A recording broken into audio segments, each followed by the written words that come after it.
this interview with Taylor Swift before this game gets going, talking about how important reading is.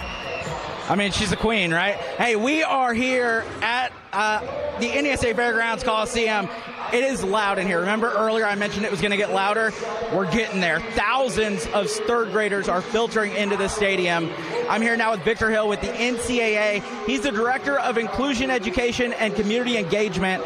It doesn't get more engaged than this, Victor. Oh, it doesn't really. I mean, what a way for us to start the men's basketball season right here in Indianapolis with IUPUI and all these kids who love to read. How important is this program, the I Love to Read challenge, to what you guys are trying to do in getting kids involved in reading? Oh, it's incredibly important. We've heard data from the school districts on how the kids who join the I Love to Read program, their reading scores have gone up on the iRead. I mean, you can't, do any better than that.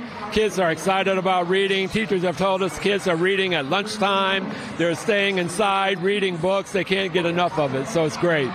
This is such a cool way to kick off the season. As we've mentioned, this is the first basketball game in the state of Indiana collegiately, and it's being played in front of kids screaming their heads off. How fun is that? Oh, I mean, it's outstanding. It's actually the first basketball game in the country.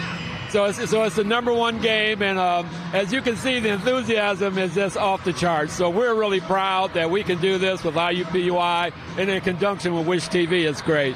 Victor, you and I have talked before about the importance of that word student athlete, yes. And it seems so fitting to start the season off with reading, the whole college basketball season, with reading being the central focus.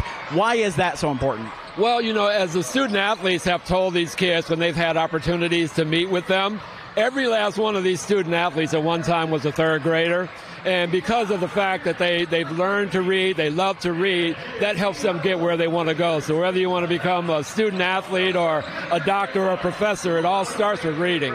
I was reading that this is really a pivotal year for third graders, right? You go from learning to read to reading to learn, and that plays a big role. Why is that so important for you guys to be hands-on in that here centrally in Indiana? Yeah, these are our neighbors. I mean, we know the importance, obviously, of education as an institution of higher learning. So it's important for us because, these are our neighbors, our kids, some of our own kids who are out here, and we know we have to emphasize it. So what better way to get together with our membership and Wish TV to promote it. The NCAA being in downtown Indianapolis obviously plays a big role. You guys could just sit there and do your thing, but you don't. You get involved in the community. How important is that for you guys? Oh, it's incredibly important. This is one of the most important things we do. Outside of servicing our student athletes, this is the most important thing that we do, to give back to this community. Victor, we certainly appreciate it and appreciate all you guys do. It's such a fun day here in the Coliseum. Kids are piling in and getting ready to go crazy. And when I say loud, I mean loud. Cheerleaders were doing backflips earlier, and you would have thought that the kids saw Michael Jordan walk into this building. It was absolutely amazing. It's going to be such a fun game. Tip-off at 11 o'clock. Again, Wish TV has been doing this for 34 years. There's going to be close to 5,000 students in here. That's going to set a record for IUPUI attendance at the Coliseum, and we're here to be a part of it. I'm going to go celebrate and have some fun. You guys do the same in the studio.